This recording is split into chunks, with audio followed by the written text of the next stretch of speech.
بسم اللہ الرحمن الرحیم۔ 400 سال پہلے سلطان نور الدین کا جب زمانہ تھا، ان کا پائے تخت شام میں تھا، مدینے کے گورنر کوئی اور تھے۔ سلطان نور الدین کہتے ہیں میں ایک دن سویا، کہتے ہیں مجھے خواب میں مدینے کے چاند کی زیارت نصیب ہوئی، حضور میری خواب میں آئے اور مجھے یوں لگا جیسے مجھے کسی نے فرش سے اٹھا کے عرش پہ بٹھا دیا۔ محبوب ملے اور حضور نے مجھے دو لوگ دکھائے، داڑھی والے، عبادت کا نور ہے چہرے پہ، بظاہر نشان ڈال لیا ہے، متھا گھسا گھسا کے کہا مجھے نظر آئے۔ نبی کریم نے فرمایا یہ دونوں شریر مجھے پریشان کر رہے ہیں، مجھے ان سے بچاؤ۔ جو نبی وہاں آ کے اطلاع دے سکتے ہیں وہ اپنا دفاع بھی کر سکتے ہیں، اور اللہ تبارک و تعالیٰ اپنے نبی کی مدد کے لیے فرشتے بھی بھیج دیتا ہے۔ حضور با اختیار ہے، لیکن حضور امت سے کام لینا چاہتے ہیں۔ نبی پاک امت سے بولے تو صحیح، ہم دینا بھی چاہتے ہیں کہ نہیں؟ حضور امت سے کام، یہ امت کی ڈیوٹی ہے، وہ نکلے حفاظت کرے، ورنہ اللہ تبارک و تعالیٰ نے اپنے نبی کو با اختیار، اللہ تو 5,000 فرشتے بدر میں نازل کر رہا ہے اپنے نبی کی مدد کے لیے۔ تو اللہ کے حبیب نے فرمایا سلطان خوش ہو گئے، کہتے اٹھا، بڑے تحفے، بڑے تحائف، بڑا کچھ اکٹھا کیا، بڑا لمبا لشکر تیار کیا، 16 دن کا مسلسل سفر کر کے مدینے پہنچا۔ گورنر مدینہ کو کہا کہ سارے مدینے والوں کے لیے میں تحفے لایا ہوں، سب کو بلاؤ۔ یہ توجہ کرنی ہے آپ نے، اس واقعے کے پہلو میں ہر چیز آ جائے گی، ہر چیز۔ بلایا، سارے مدینے کے لوگ آئے تحفے لینے، سب کو تحفے دیے۔ سلطان نے پوچھا کو رہ تو نہیں گیا؟ نے کہا جی 2 حاجی نمازی رہ گئے۔ کون؟ 2 بہت بڑے مجاہد رہ گئے، بہت بڑے مجاہد، جہادی جہاد، بہت بڑے سپہ سالار مجاہد 2 رہ گئے، حاجی نمازی پرہیزگار صوفی رہ گئے 2۔ کون سے؟ انہوں نے کہا کسی اور علاقے سے آئے ہیں، داڑھی بھی زیادہ ہے، سارا دن نماز پڑھتے ہیں، ساری رات جو ہے وہ عبادت میں رہتے ہیں، روزہ رکھتے ہیں، بس زور کے بعد حجرے سے نکلتے ہیں، صرف زور کے بعد۔ بڑے بولے بالے، بڑے اللہ والے۔ ریاض آپ کو بس میں نے وہ شعر پڑھنا چھوڑ دیا ہے، میرے ساتھی کہتے ہیں کہ کم پڑھا کریں، کچھ ساتھی کہتے ہیں نہیں اتنا نہیں ہونا چاہیے، لیکن بابا صاحب تو کہہ گئے ہیں نا، ان کو تو نہیں نا کوئی روک سکتا کہ آج بھی کیتی جاندے ہو تے لہو بھی پیتی جاندے ہو، ہے نا جی؟ سب سے زیادہ آج بھی وہی کراتے ہیں، ٹریننگیں بھی سب سے زیادہ انہی کے پاس ہیں، لشکر بھی ان کے پاس ہے سب سے زیادہ، لیکن آج بھی کیتی جاندے ہو تے نال لوگ بھی پیتی جاندے ہو تے کھو کے مال یتیماں دا تے بھیج مسیتی جاندے ہو، پھٹ دلاں دے سیندے نہیں یعنی ٹوپیاں سیتی جاندے ہو، نفس تے چھری پھیر دے نہیں تے دمبے کیتی جاندے ہو، فرض پلائی بیٹھے ہو، نفلاں نیتی جاندے ہو، دسو تے سی بلے نوے کی کچھ کیتی جاندے ہو۔ اتنا خطرناک منصوبہ، اتنا خطرناک۔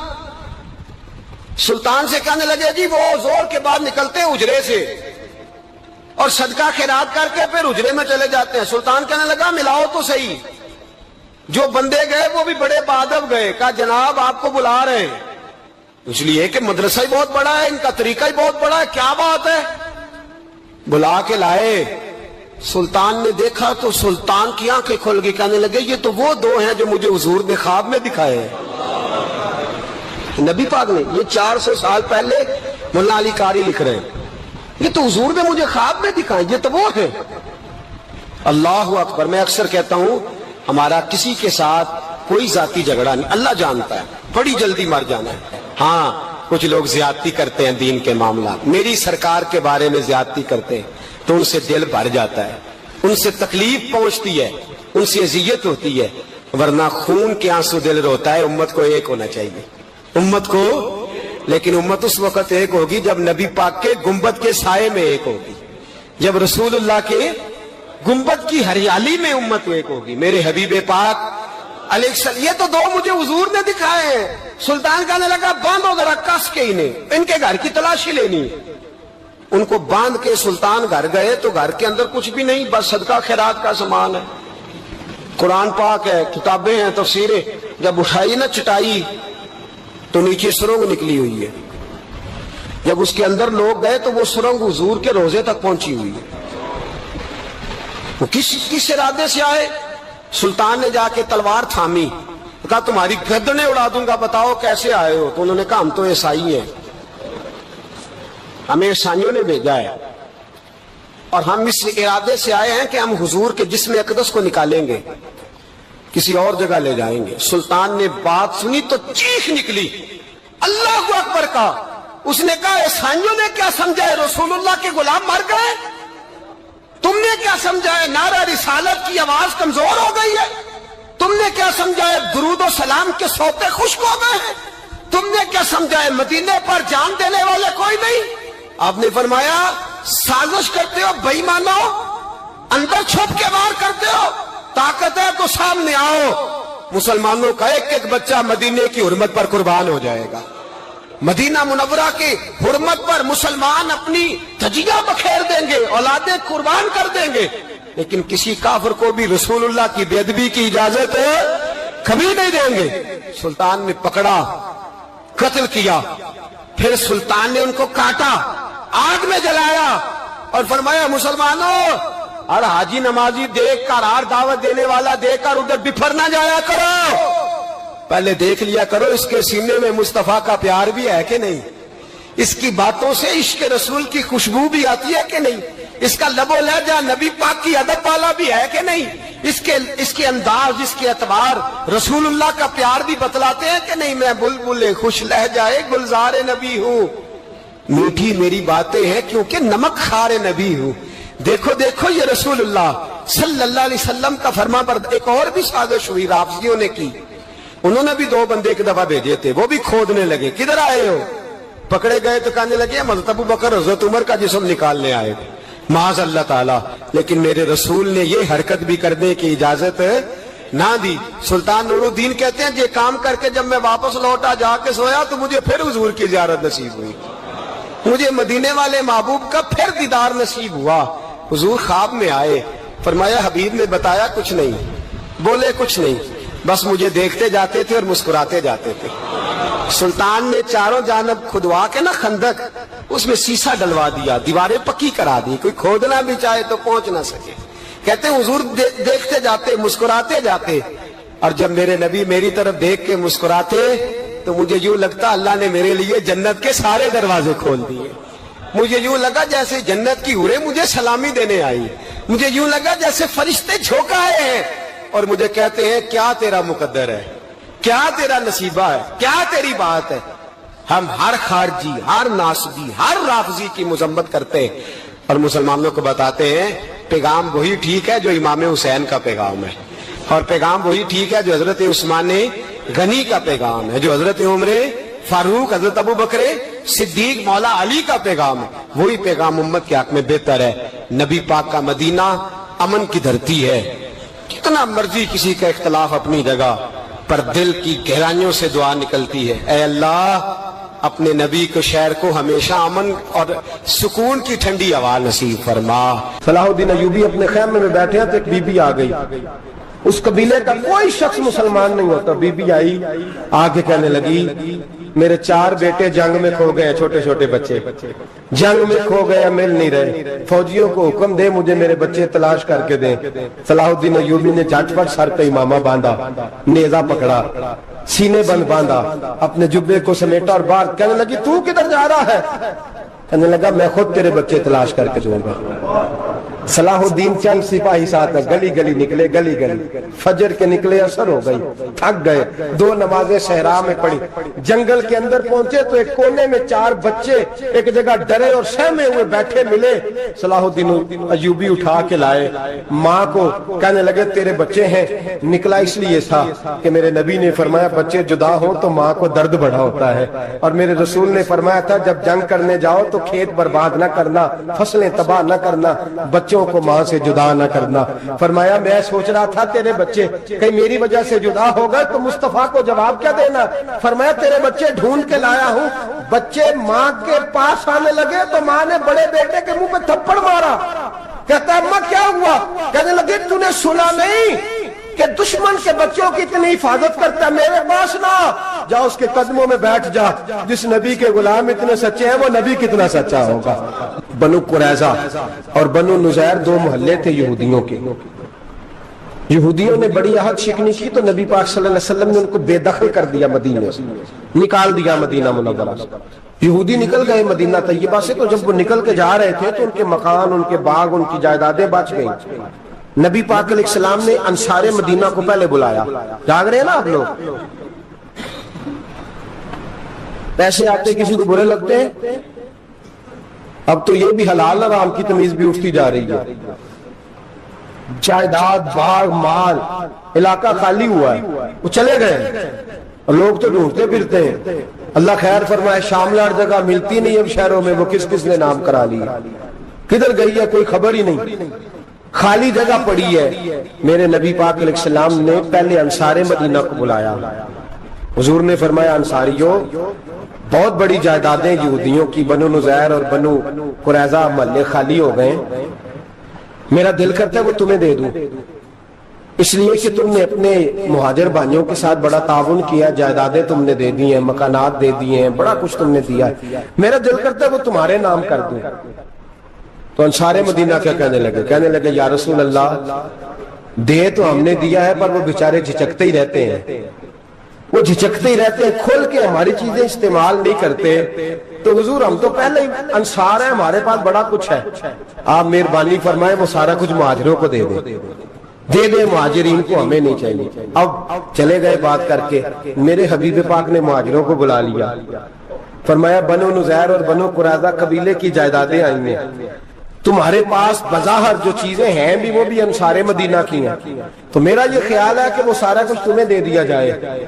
ابو بکر صدیق رضی اللہ تعالیٰ عنہ کہنے لگے، یا رسول اللہ صلی اللہ علیہ وسلم، ہمارے انصار بھائیوں نے ہمارے لیے دل تک کھول دیے ہیں، حضور انہوں نے ہر چیز بانٹ کے ہمارے سامنے رکھ دی ہے، ہم اتنے خرد غرض ہیں کہ سارا کچھ لپیٹ جائیں۔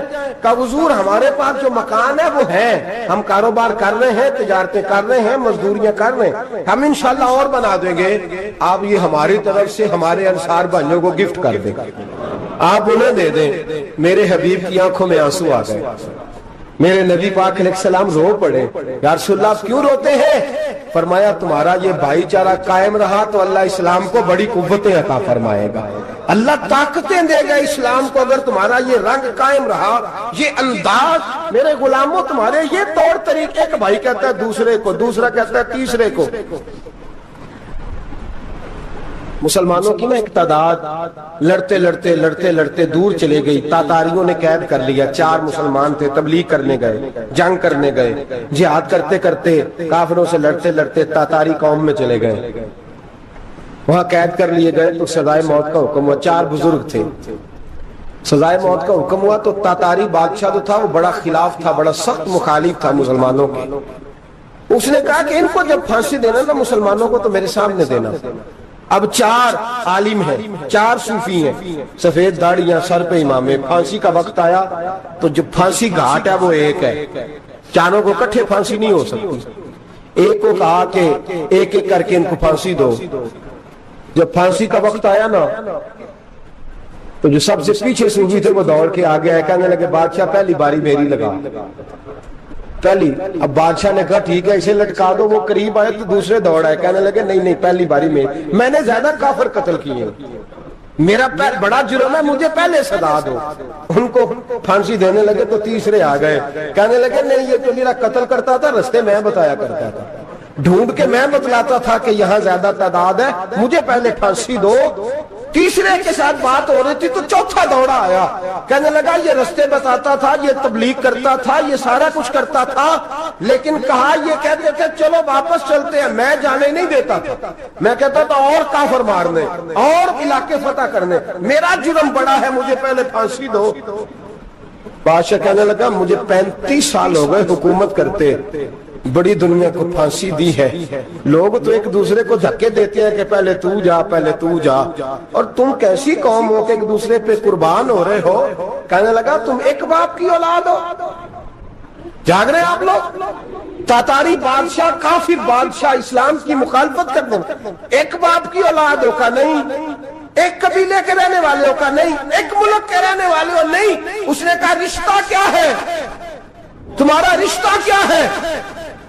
تو بول کے کہنے لگے خدا ایک ہے، نبی ایک ہے، خدا ایک ہے اور نبی منفعت ایک ہے اس قوم کی، نقصان بھی ایک ہی سب کا نبی، اللہ بھی، قرآن بھی ایک۔ کیا ہی اچھا تھا ہوتے اگر مسلمان بھی ایک، یوں تو سید بھی ہو، مرزا بھی ہو، افغان بھی ہو، تم سبھی کچھ ہو، بتاؤ کہ مسلمان بھی ہو۔ فرمایا ہمارا اللہ ایک ہے، نبی ایک ہے، تو کہا پھر ایک دوسرے پہ جان کیوں دیتے ہو؟ فرمایا ہمارے نبی نے ہمیں بھائی بھائی بنا دیا ہے، بھائی کا دل نہیں کرتا اس کی آنکھوں کے سامنے بھائی چلا جائے، ہمارا دل نہیں کرتا پہلے مجھے دے، پہلے مجھے دے۔ بادشاہ کہنے لگا تمہارا جذبہ مجھے متاثر کر گیا، جاؤ میں تم چاروں کو آزاد کرتا ہوں، تمہیں آزاد کرتا ہوں۔ میرے دوستو یہ رنگ تھا، دیکھیں نا، یہ اس دھرتی نے نظام دیکھا ہے نا، اس فلک میں پہلی بار دیکھا، اس زمین نے پہلی بار، اور میرے حضرت صاحب فرمایا کرتے تھے زمین تڑپ کے روئی، اس نے پہلی دفعہ دیکھا۔ احد کا میدان ہے، 3 صحابہ تپتی ہوئی زمین پہ زخموں سے چور چور پڑے ہیں۔ حضرت انس بن نضر رضی اللہ تعالیٰ عنہ پانی کا پیالہ لے کے پہنچے، ایک زخمی سے کہا تجھے پانی پلانا ہے، تو کہنے لگا میرے زخم تھوڑے ہیں، وہ جو ساتھ پڑا اس کے زخم گہرے ہیں، پہلے اسے پانی پلا دے، جا اسے دے دے۔ اس کے پاس پہنچے تو وہ کہنے لگا وہ مجھ سے پہلے گرا تھا، اس کا زخم زیادہ گہرا ہے، اسے پانی پلا۔ تیسرے کے پاس گئے تو کہنے لگا چوتھا تڑپ زیادہ رہا ہے، اس کی عمر زیادہ ہے، میں تو جوان برداشت کر رہا ہوں، بڑھاپے کی وجہ سے نڈھال ہو گیا، پہلے اسے پانی پلا۔ چوتھا کہنے لگا 5ویں کے پاس جا، 5واں کہنے لگا 6 کے پاس جا۔ حضرت انس بن نضر کہتے میں رو پڑا، میں نے کہا محمد کے غلاموں، رسول نے تمہیں کیسا جذبہ دے دیا ہے، زبانیں پیاس سے باہر ہے لیکن تمہاری اخوت مرتے دم تک قائم ہے۔ کہتے میں 7ویں کے پاس گیا تو کہنے لگا اگر 6 قربانی دے سکتے ہیں تو مجھے خود غرض نہ سمجھ، میں نے نہیں پانی پینا، جا پہلے کے پاس لے جا۔ کہتے میں پہلے کے پاس آیا تو روح پرواز کر گئی، دوسرے کے پاس آیا تو روح پرواز کر گئی، میں 7ویں تک آیا تو انتقال کر گئے۔ کہتے ہیں پانی کا پیالہ میں نے اٹھایا اور میں نے زمین پہ رکھا تو میں نے کہا پانی گواہ رہنا، محمد کے غلام مر تو جاتے ہیں پر ایک دوسرے کا خیال بڑا رکھا کرتے ہیں، گواہ رہنا یہ مر جایا کرتے لیکن ایک دوسرے کا درد۔ میرے دوستو لٹا ہوا برما، روتے ہوئے مسلمان، سسکیاں اور آہیں لیتی ہوئی مائیں پوچھتی ہیں اے خاصا اے خاصان رسول، وقت دعا ہے، امت پہ تیری آ کے عجب وقت پڑا ہے، وہ دین جو بڑی شان سے نکلا تھا وطن سے، پردیس میں وہ دین آج غریب الغربا ہے، فریاد ہے اے کشتی امت کے نگہباں، بیڑا یہ تباہی کے قریب آن لگا ہے۔ اور کیا خوبصورت جملے کہے تھے کہ نبی پاک صلی اللہ علیہ وسلم نے، حضور نے فرمایا تھا میرا مومن ایک جان کی طرح ہوتا ہے، ایک جان کی طرح ہوتا ہے، ایک کو تکلیف ہو جسم کے ایک حصے کو سارا حصہ پریشان ہوتا ہے، فرمایا یہ ایک مکان کی طرح ہے، ایک اینٹ دوسری اینٹ کو مضبوط کرتی ہے، فرمایا یہ مضبوط لوگ ہیں، یہ مضبوط لوگ۔ حضرت عمر فاروق کا زمانہ ہے، ایک آدمی نے سیری بھیج دی ایک گھر میں بطور تحفہ، قحط کا زمانہ تھا، گوشت ملتا نہیں تھا، جانور، ایک آدمی نے سیری بھیج دی ایک آدمی کے گھر میں۔ اس نے کیا کیا؟ اس نے اپنی بیوی سے کہا ہماری تو خیر ہے، ساتھ والا پڑوسی زیادہ غریب ہے، ادھر نہ بھیج دے، یہاں گندم امیر شہر کی ہوتی رہی خراب اور بچی کسی فقیر کی فاقوں سے مر گئی، کہا ساتھ والے پڑوسی کے گھر سے میں کئی دنوں سے بھوک کی آوازیں وہاں بھیج دے۔ اس کے گھر گئی تو اس کی بیوی شوہر کو مشورہ دیتی ہے، کہتی ہے میرے بچے تو دلیر ہے، ساتھ والے کے چھوٹے ہیں، وہ گزارا نہیں، ادھر نہ بھیج دیں۔ ادھر گئی، ایک روایت ہے 7 گھر، ایک روایت ہے 21 گھر، 21 گھروں میں گھومتی ہوئی وہ سری پھر پہلے کے گھر میں آ گئی، اور پہلا صحابی کہنے لگا صرف تو نے ہی محمد کا کلمہ نہیں پڑھا، باقی بھی اس نے بھی پڑھا ہوا ہے، صرف تو نے ہی رسول اللہ سے یہ درس نہیں لیا، باقیوں نے بھی لیا ہے، اور صرف تیرے اندر ہی جذبہ احسار نہیں، تو ہی صرف مسلمانوں سے پیار نہیں کرتی، سارے ہی پیار کرتے ہیں۔ وہ سری پھر آ گئی، اب کیا کرنا ہے؟ اب کیا کرنا ہے؟ امام نبوی نے لکھا ہے وہ کہنے لگی کرنا کیا ہے، پکاؤں گی میں اور کھائیں گے 21 گھر، پھر بھی اکیلے نہیں کھائیں گے، پکاؤں گی میں اور کھائیں گے 21 گھروں کے مطابق شوربہ پکا، اور پھر برتن میں ڈال کے وہ بی بی ایک ایک گھر کا دروازہ کھٹکھٹاتی ہے، کہتی ہے مصطفیٰ کے غلاموں نکلو باہر اور کھاؤ، اس لیے کہ جس نبی نے مجھے پیار کا حکم دیا اسی نے تمہیں بھی پیار کرنا سکھایا ہے، یہ رنگ چشم فلک نے سکھایا ہے۔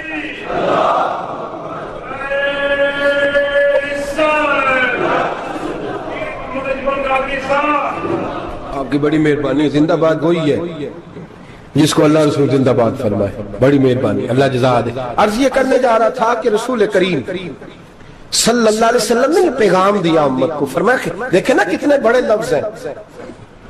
یہ نہیں فرمایا دوزخ میں جائے گا, یہ نہیں فرمایا کہ اسے جہنم کی سزا ملے گی. میرے نبی نے فرمایا میں اسے مومن مانتا ہی نہیں, میں اسے مسلمان اپنا مانتا ہی نہیں. حضور کسے؟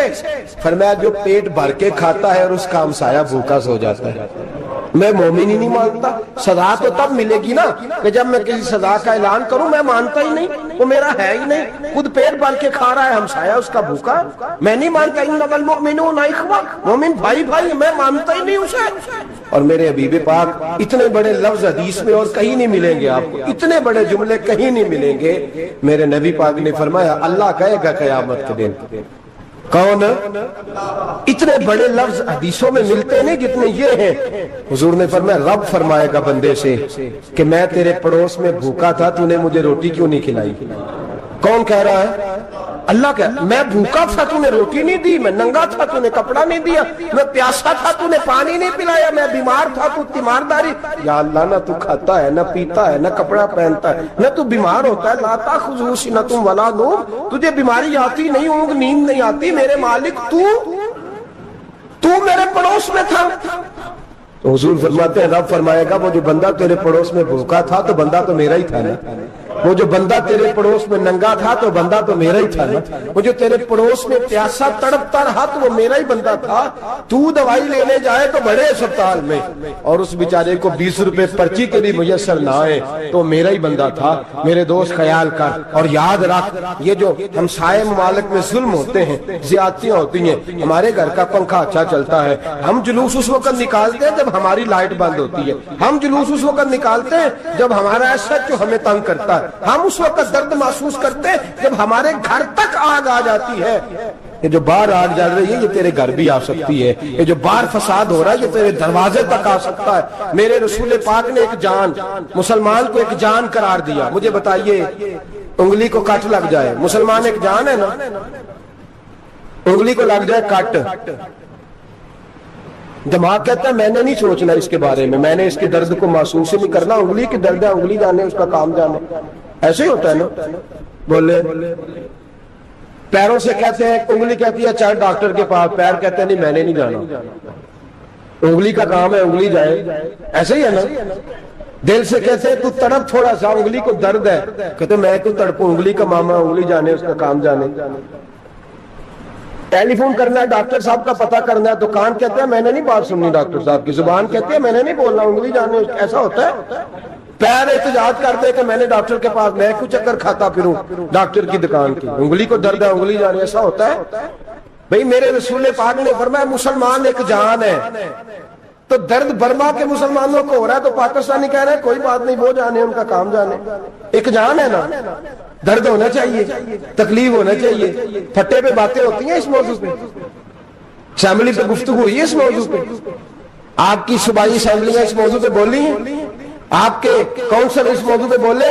ہم تو اپنی اپنی سیاستیں, اپنے اپنے تماشے, اپنے اپنے چکروں میں لگے ہوئے. وہ دریا کے اندر سسکتے مسلمان, بنگالی کہتے ہیں ہمارے نہیں, برمی کہتے ہیں ہمارے نہیں, پاکستانی کہتے ہیں ہمارے نہیں, ترکی کہتے ہیں. وہ کس کے ہیں؟ وہ کس کے ہیں؟ وہ اللہ کے بندے ہیں, محمد عربی کے غلام ہیں صلی اللہ علیہ وسلم. لیکن میرے دوستو کیا ہمیں کیا غرض ہے, وہ جانے ان کا کام جانے. یہ جب تیرے پیروں تک آگ آئے گی پھر تجھے پتا چلے گا یہ بڑی سخت آگ ہے. آج جس کافر نے برما پر عرصہ دراز تنگ کیا ہے, مسلمان تھوڑے تھوڑے مفاد لینے کی خاطر نا, بنو عباس اور بنو امیہ کی جنگ چل رہی تھی. بنو عباس جو تھے وہ غالب آ گئے, بنو امیہ جو تھے ان کی حکومت ختم ہو گئی. تو عیسائیوں نے بنو امیہ سے کہا کہ ہم تمہارے ساتھ تعاون کرتے ہیں, ہم تمہارے ساتھ تعاون کرتے ہیں اور بنو عباس پہ غلبہ پا کے تمہیں حکومت دلاتے ہیں. بنو امیہ بڑی جدوجہد کر رہے تھے بادشاہی کے لیے, لیکن انہوں نے کہا کہ ہم لڑ رہے ہیں, کوشش کر رہے ہیں, لیکن ہمیں کسی کافر کی مدد کی ضرورت نہیں. ہم جتنا مرضی لڑیں لیکن کافروں کے ہاتھوں بنو عباس کو مروانے کو ہم تیار نہیں. میں خبردار تمہارا آپس کا معاملہ ہے, ہم خود نمٹ لیں گے, تمہیں اجازت نہیں دیتے تم اندر کودو اور کود کر کے تم فسادات پیدا کرو اور مسلمانوں کے اندر تقسیم کرو. میرے دوستو, مسلمان کو سوچنا چاہیے, سوچ بڑی رکھنی چاہیے. گھر کی جنگ سے نکل آ, اب بہو ساس کی جھگڑے سے باہر آ جا, اب محلے کی سیاست چھوڑ کے باہر کا سوچ. اب اسلام کو تیری حاجت ہے. اب پوری دنیا جب مسلمان کو دیکھے نا, فیس بک یوز ہوتی ہے, اس پہ نوجوان جب اسلام کی بات کرنے لگے گا, اس پر جب بڑا اسلام کی بات کرنے لگے گا, پوری دنیا میں پیغام جائے گا کہ مسلمان اب جاگنے لگا ہے, مسلم خوابیدہ بیدار ہونے لگا ہے, اب اس کی آنکھیں کھلنے لگی ہیں, اب یہ اپنے مذہب کی بات کرتا ہے, اب یہ اپنے ملک سے, صوبے سے, برادری سے نکل کر بولتا ہے. اب یہ کہتا ہے کہ بازو تیرا توحید کی قوت سے کبھی ہے, اسلام تیرا دیش ہے, تو مصطفی ہے. اب یہ بڑی سوچ رکھتا ہے, اب یہ عالمی بات کرتا ہے. میرے دوستو, ہمارا تو حال یہ ہے, امام اعظم ابو حنیفہ کا فتویٰ ہے, آپ فرماتے ہیں جو مولوی عالمی حالات سے باخبر نہ ہو وہ جمعے کی تقریر نہ کرے, وہ مسلمانوں کی رہنمائی نہیں کر سکتا. عالمی حالات سے جو خبردار نہ ہو, تو جس کو چھٹی ہو جائے, تو نے ختم نہیں پڑھا, دوڑ جا مسجد سے, تو ختم نہیں پڑھتا ہمارے, تجھے پتہ ہی نہیں دکان رہتا ہے, بھاگ جا. وہ عالمی حالات پہ بات کرے گا, کیونکہ بیچارے کو تو پتہ ہے میری سویرے چھٹی ہو جانی. سیاست کا لفظ چھیڑا نہیں تو میں گیا نہیں. یاد رکھے, وہ جو بیداری ہے, وہ جو اعلیٰ ظرفی ہے, وہ جو بڑی سوچ ہے, وہ جو ملت کی سوچ, وہ جو قومیت کی سوچ ہے, وہ جو آگے بڑھنے کا زاویہ ہے, وہ تو اندر. اقبال کہتے ہیں گلا تو گھونٹ دیا اہل مدرسہ نے تیرا, گلا تو گھونٹ دیا اہل مدرسہ نے تیرا, تجھے تو مدرسے والوں نے پلیٹ پکڑا دیا ہے کہ جا سویرے لنگر کٹھا کر کے لا اور دوپہر کو روٹیاں مانگ کے لا اور دیکھ آج مرا کون ہے, ختم کس کا پڑھنا ہے. تو گلا تو گھونٹ دیا اہل مدرسہ نے تیرا, اب کہاں سے آئے گی صدا لا الہ الا اللہ. تو گھونٹ دیا تیرا گلا, تو کیسے بڑی بات کرے گا؟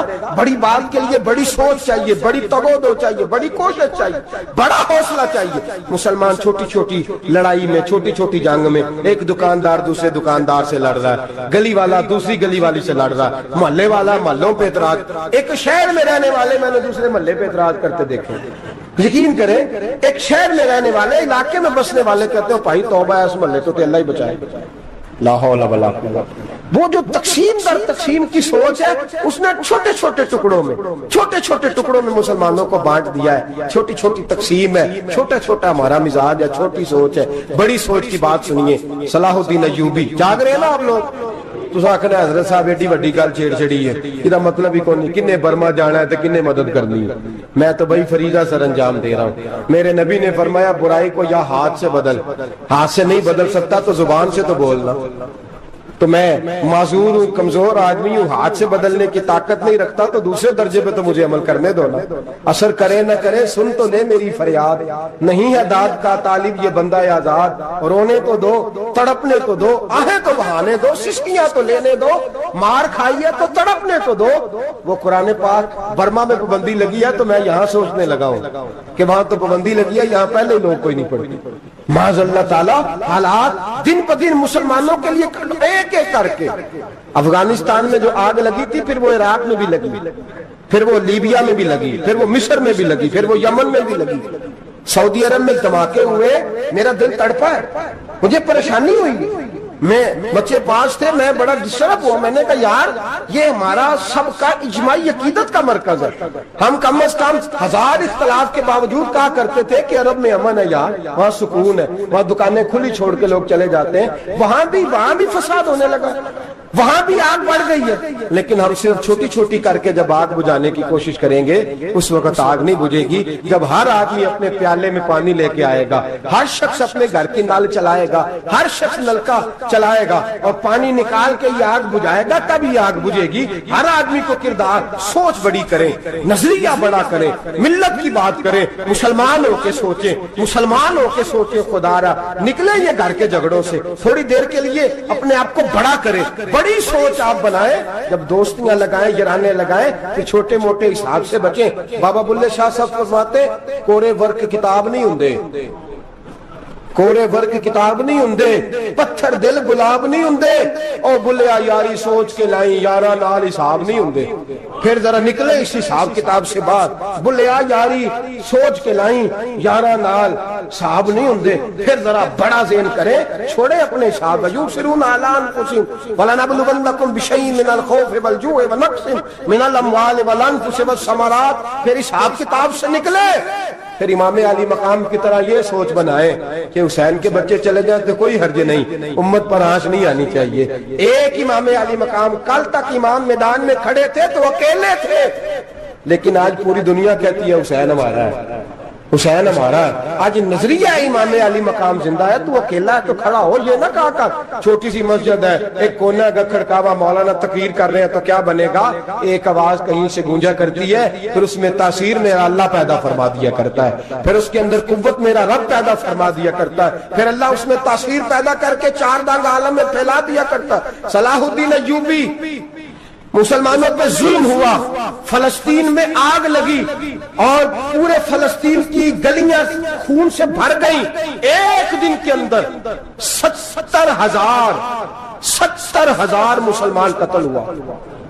گھوڑوں سے سڑکوں پہ چلا نہیں جاتا تھا، گھوڑے پھسلتے تھے، اتنا خون تھا، اور کچی سڑکیں تھی، اتنا خون تھا، پہلے کچی زمین نے خون پیا، پھر خون اس سے باہر آیا، پھر بھی اتنا سخت 70,000 آدمی قتل ہوا۔ صلاح الدین ایوبی کون تھے؟ میرے غوث اعظم جیلانی کے مدرسے کے طالب علم تھے۔ جامعہ نظامیہ مدرسہ، یہ مدرسے ہیں جنہوں نے دین کے مجاہد پیدا کیے، مدارس ہیں جنہوں نے دین کے مجاہد پیدا کر کے پوری دنیا کے اندر پھیلائے ہیں۔ مدارس کے اندر دہشت گردی آئی، میں اختلاف نہیں کرتا، لیکن ابھی بھی مدرسے ہیں جن مدرسوں سے رسول اللہ کے دین کا سچا درس دیا جاتا ہے، امن، پیار اور محبت کی فضا کو عام کیا جاتا ہے وہ مدارس، اور انشاءاللہ قیامت کی صبح تک وہ مدرسے قائم رہیں گے۔